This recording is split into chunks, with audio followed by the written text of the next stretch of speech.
창세기 1장 9절 하나님이 가라사대 천하의 물이 한 곳으로 모이고 묻이 드러나라 하심에 그대로 되니라.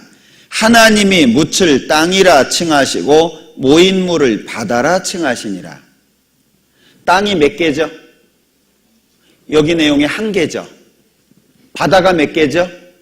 한 개예요. 그러면 자, 모세가 기록했다라고 하는 창세기입니다. 모세는 있지도 않았어요.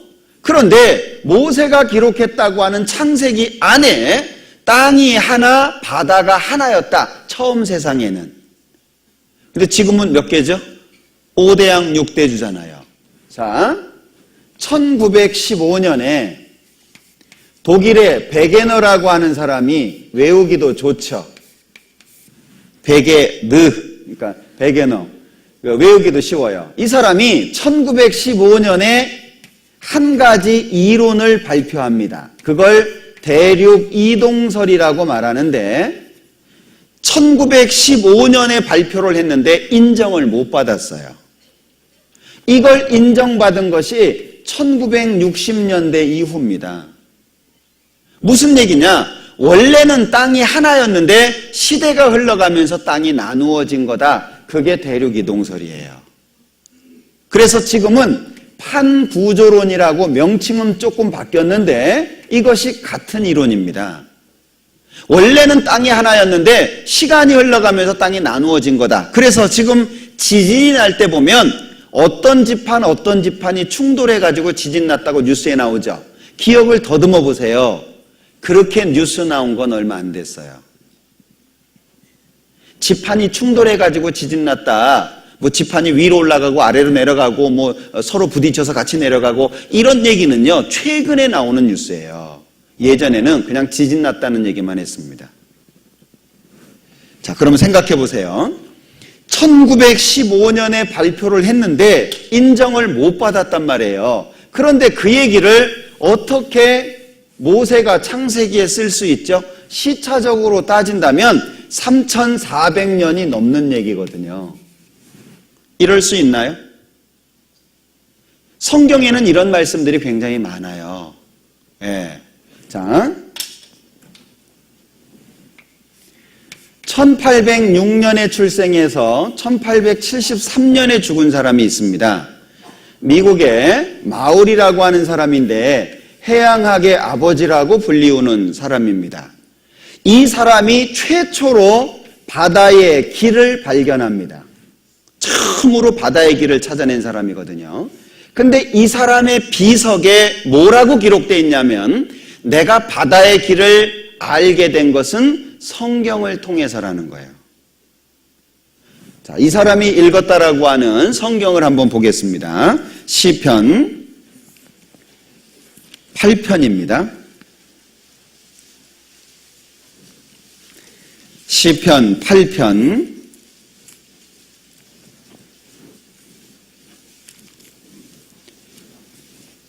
시편 8편 옆에 작은 글씨로 다윗의 시 이렇게 돼 있죠. 자, 7절을 봅니다. 곧 모든 우양과 들짐승이며 공중의 새와 바다의 어족과 해로에 다니는 것이니이다. 여기 해로가 나오죠. 그러면 이 다윗이라고 하는 사람이 언제적 사람이냐? 예수님 태어나시기 1000년 전 사람입니다. 이스라엘에서는 굉장히 유명한 사람입니다. 그래서 세계적으로 다윗이라고 하는 이름을 많이 쓰죠. 데이빗입니다. 이게요, 시차를 한번 봐봐요. 자, 얼만큼이죠? 마우리가 태어난 해를 기준으로 해도 지금 2800년이 넘습니다. 이럴 수 있나요? 이런 말씀들이 성경에요. 굉장히 많습니다. 다 찾아보기 어려워요. 그런가 하면 망원경이라고 하는 것이 제일 처음 발명된 것이 1608년입니다. 네덜란드 안경장인 한스 리프세이라고 하는 사람에 의해서 처음으로 망원경이라고 하는 것이 발명이 되는데, 자, 망원경이 있어야만 알 수 있는 천체의 모든 것들이요, 이 천체 상황들 있잖아요. 이런 것들이 성경에 기록이 되어 있는 거예요.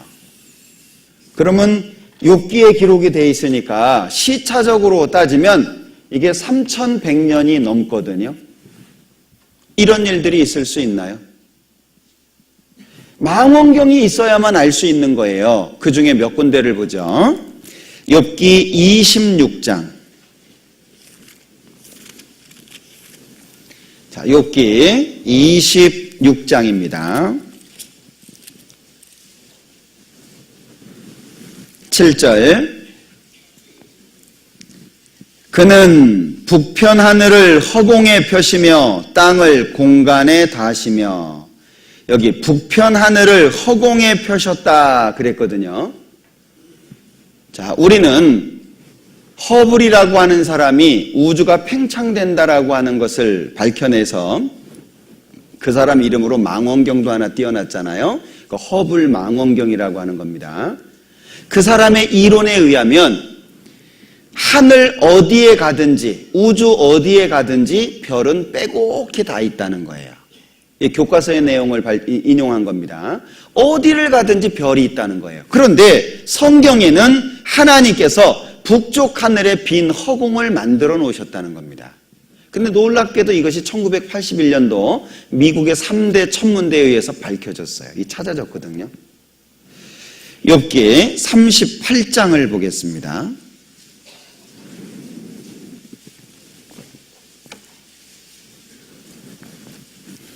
욥기 38장 31절.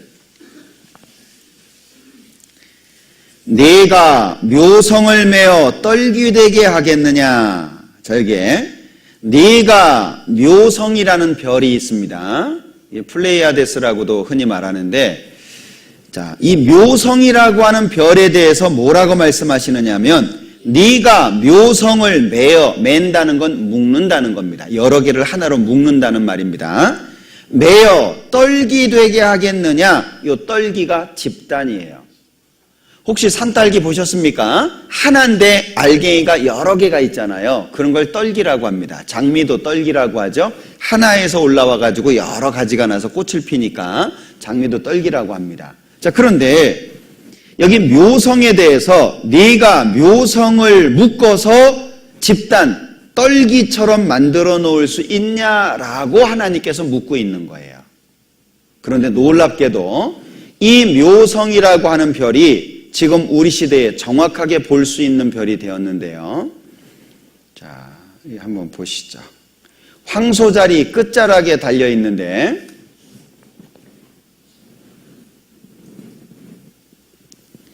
자, 이게 묘성이라는 별입니다.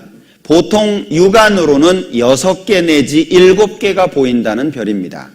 6개, 7개만 있다는 것이 아니고 우리 눈에 보이는 게 그 정도 된다는 거예요. 그런데 요 하나로 보이는 별이 우리는 분명히 하나로 보이거든요. 그런데 이게 하나가 아니라는 거예요. 가까이 가서 보죠. 자, 여기 하얗게 점점이 보이는 것들이 하나의 별들입니다. 그러니까 거리가 워낙 머니까 여러 개가 모여 있었는데 우리 눈에는 하나로 보인 거예요.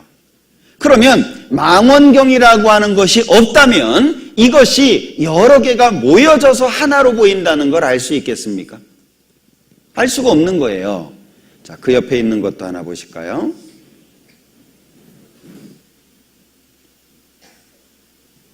자, 이것은 더 많죠. 예. 그래서 학자들은 3,000개가 넘는다라고 말하고 있거든요. 그 많은 별들이 모여서 우리 눈에는 하나처럼 보인 거다라고 말씀하고 있는 거예요. 그러면 망원경도 없었던 그 시대에 어떻게 이렇게 정확하게 성경에다가 기록할 수 있냐? 베드로 후서 1장입니다.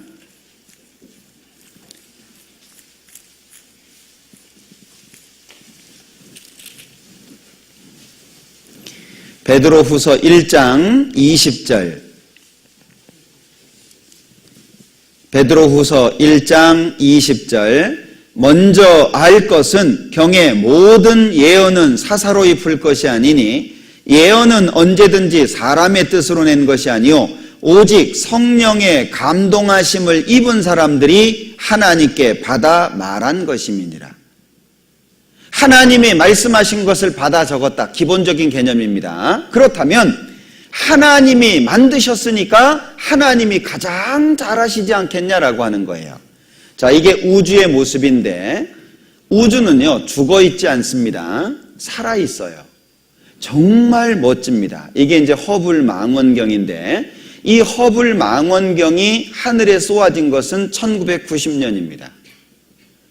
실제 이런 선명한 하늘의 성단, 성운 이런 사진들은 1930년 이후에서나 볼 수 있는 사진들이에요. 지금 우리가 가지고 있는 이런 지식들이 그렇게 오래되지 않았다는 걸 아셔야 됩니다. 이게 하늘의 많은 별들의 모습이에요. 꼭 계란 같지 않습니까?